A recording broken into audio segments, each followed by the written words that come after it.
الشيطان الرجيم بسم الله الرحمن الرحيم وإذا بدلنا آية مكان آية والله أعلم بما ينزل قالوا إنما أنت مفتر بل أكثرهم لا يعلمون اور اذا جب بدلنا ہم بدل دیتے ہیں، بدل کر لے آتے ہیں، آیتن کوئی آیت، مکان آیتن کسی آیت کی جگہ پر۔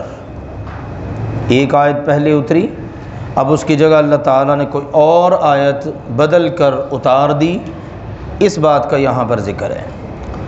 در حقیقت یہاں سے مخالفین اسلام، مشرکین، ان کے اعتراضات، شبہات، ان کا بیان اور ان کے جوابات کا بیان شروع ہو رہا ہے۔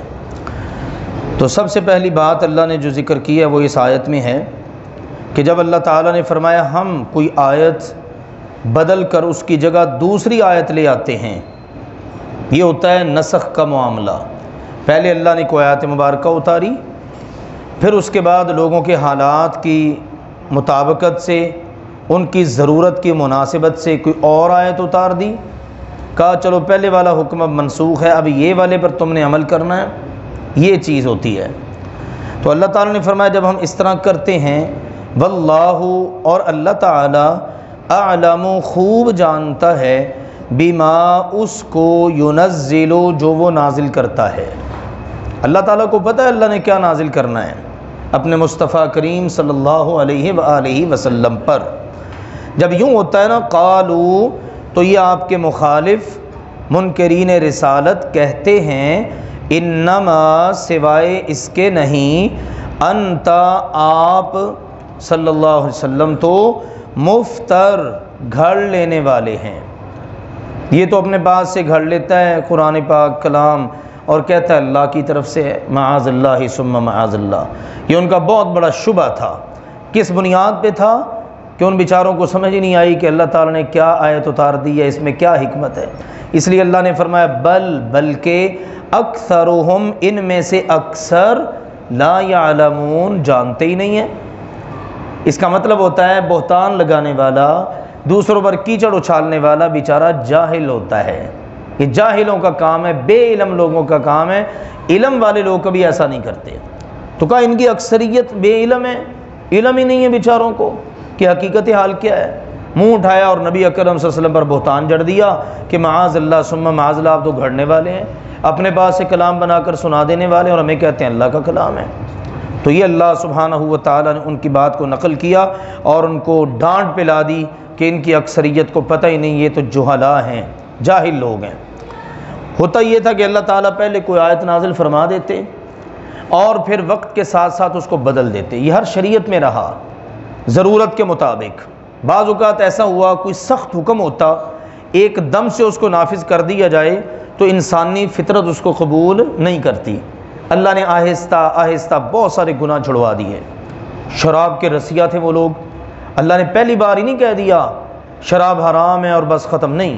اللہ نے پہلے بتایا کہ دیکھو تم شراب کے بارے میں سوچتے تو ہو نا آخر کہ اس سے جناب ہمیں فوائد بھی ہوتے ہیں، نقصانات بھی ہوتے ہیں، سنو ان میں فائدے بھی ہیں، شراب میں، جوئے میں، لیکن ان میں گناہ بھی ہے۔ اور اگلا جملہ پتہ کیا آیا؟ وَإِثْمُهُمَا أَكْبَرُ عِندَ اللَّهِ، اللہ کیا ان کا گناہ بہت بڑا ہے۔ اب ذہن بننا شروع ہو گیا نا، تربیت ہونا شروع ہو گئی۔ پھر اگلا حکم آیا، اچھا جس وقت نماز کا وقت ہونا کم از کم اس وقت تم شراب نہ پیا کرو۔ اب یہ دوسرا حکم آ گیا۔ پھر تیسری بار اللہ نے حکم نازل فرما دیا تو فرمایا ایمان والو انما الخمر والمیسر والانصاب والازلام رجس من عمل الشیطان فاجتنبوا، ایمان والو یہ شراب، یہ جوا، قسمت آزمائی کے تیر، یہ پانسے، یہ بت، سب شیطانی ہے، گندگی ہے، شیطانی کام ہے، ان سے بچ جاؤ۔ تو مقصد یہ ہے اللہ تعالیٰ نے اس طرح سے درجہ بدرجہ ضرورت کے مطابق حکم احکام نازل فرمائے۔ بعض اوقات ایسا بھی ہوتا، ضرورت پڑتی کوئی حکم نافذ فرما دیا، بعد میں اللہ تعالیٰ نے اس کو منسوخ کر دیا۔ قرآن پاک میں ایسی بعض دلیلیں موجود ہیں، ایسے ثبوت موجود ہیں۔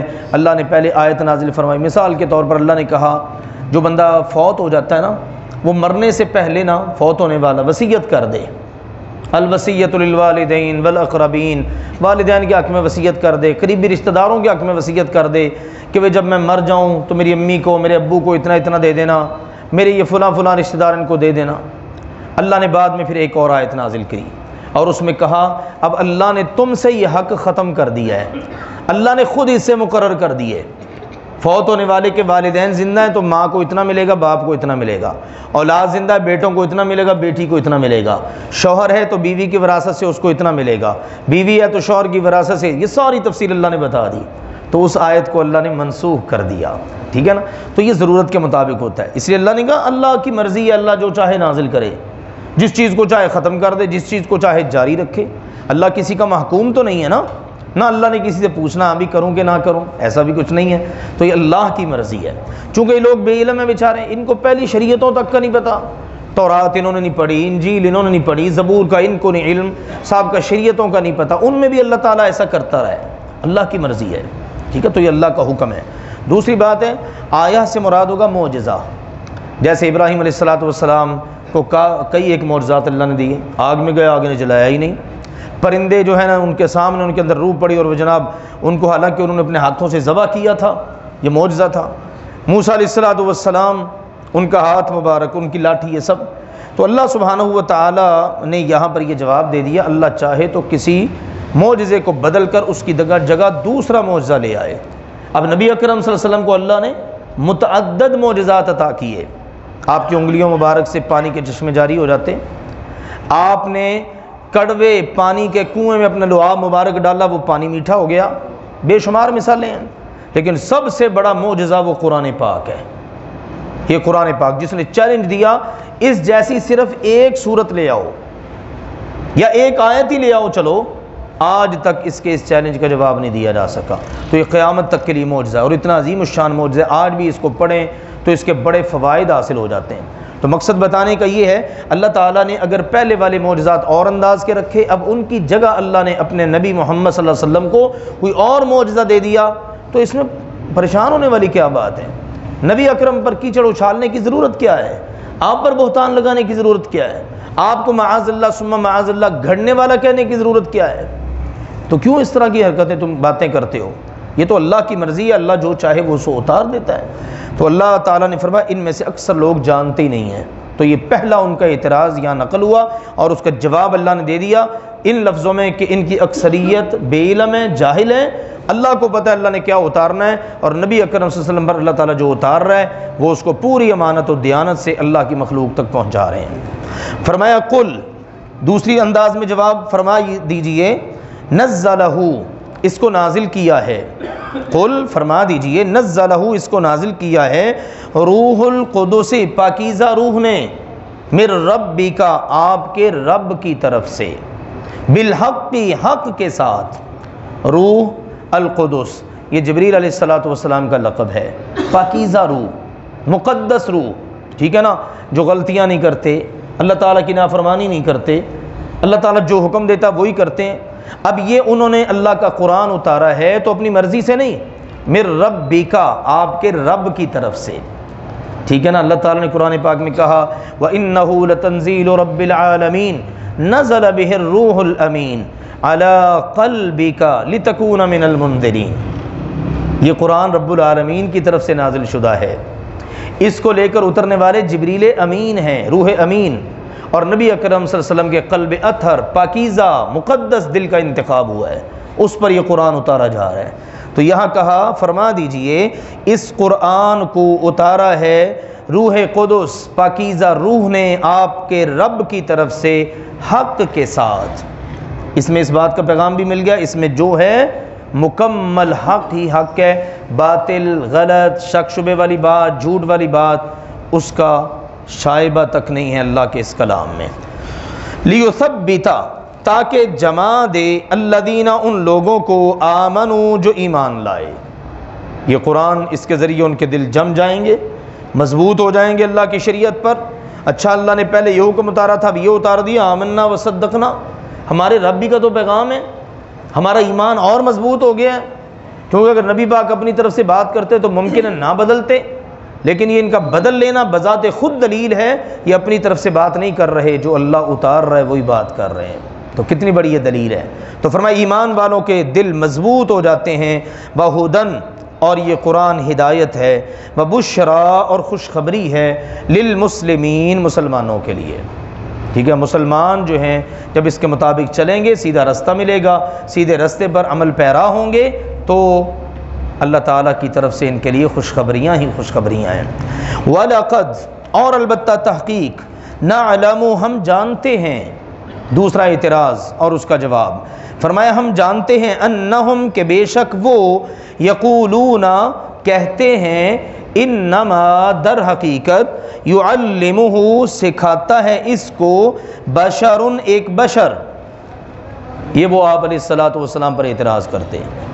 مفسرین نے متعدد نام ذکر کیے ہیں ان بشروں کے، لیکن صحیح روایت کے اندر ہے، عبداللہ بن حضرمی رضی اللہ تعالی عنہ بیان کرتے ہیں، عبداللہ بن مسلم حضرمی کہتے ہیں ہمارے نا 2 نوکر تھے، غلام، عیسائی تھے دونوں، ایک کا نام یسار تھا، دوسرے کا نام جبر تھا، عین التمر کے باشندے تھے۔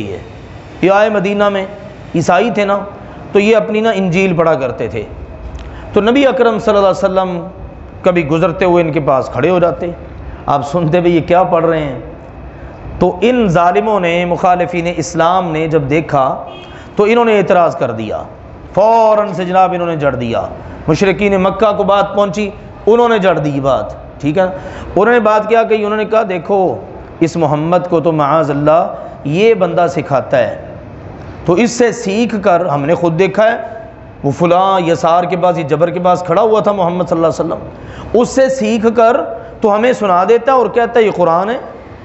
اللہ تعالیٰ نے اس کا جواب دیا، فرمایا پیغمبر ہمیں معلوم ہے یہ آپ کو تانا دیتے ہیں، اعتراض کرتے ہیں آپ پر کہ آپ کو کوئی بشر سکھاتا ہے، لسان، زبان، الذی، اس شخص کی، یلحدون، کہ یہ نسبت کرتے ہیں، الیہ، اس کی طرف، جس کی طرف یہ نسبت کر رہے ہیں، آپ کو الزام دے رہے ہیں کہ وہ سکھاتا ہے آپ کو، اس کی زبان اعجمی، اجمی ہے، وہ اور زبان کا آدمی، عربی اس کی زبان ہی نہیں ہے، ان کو عربی بولنی نہیں آتی، ان کی زبان ہی اجمی ہے، آپ تو بس گزرتے ہوئے سن لیتے ہیں، دیکھ لیتے ہیں، اچھا یہ انجیل پڑھ رہے ہیں، ان کی زبان میں مثال کے طور پر آج قرآن پاک کے بے شمار زبانوں میں ترجمے ہو چکے ہیں، ٹھیک ہے، تو وہ اس وقت اپنی تورات، انجیل، زبور کی کتابیں مختلف مذاہب کے لوگ پڑھا کرتے تھے، تو یہ دونوں عیسائی اپنی کتاب پڑھتے تھے، تب اس کا مطلب یہ نہیں ہے کہ کسی سے آپ نے سن لیا تو معاذ اللہ اسی سے آپ نے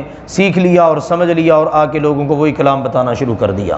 اللہ نے یہاں پر زبردست جواب دیا، فرمایا ان لوگوں کی زبان جن کی طرف یہ نسبت کر رہے ہیں نا، ان کی زبان تو ہے اجمی، وہ عربی نہیں ہے، وہذا، اور یہ قرآن، لسان، یہ زبان ہے، عربی، عربی، مبین، واضح، کتنا واضح طور پر ان کے لیے پیغام ہے، بھئی یہ قرآن تو نازل ہو رہا ہے عربی زبان میں، اور جن کی طرف یہ نسبت کر رہے ہیں وہ عین التمر کے باشندے ہیں، اجمی لوگ ہیں، مکے آ گئے، مدینے آ گئے، وہ اپنی مقدس کتاب پڑھ رہے ہیں، اپنی مذہبی کتاب پڑھ رہے ہیں، اب بس دیکھ لیا اور دیکھ کے فوراً سے جناب انہوں نے اعتراض جڑ دیا، ایسی کوئی بات ہی نہیں ہے۔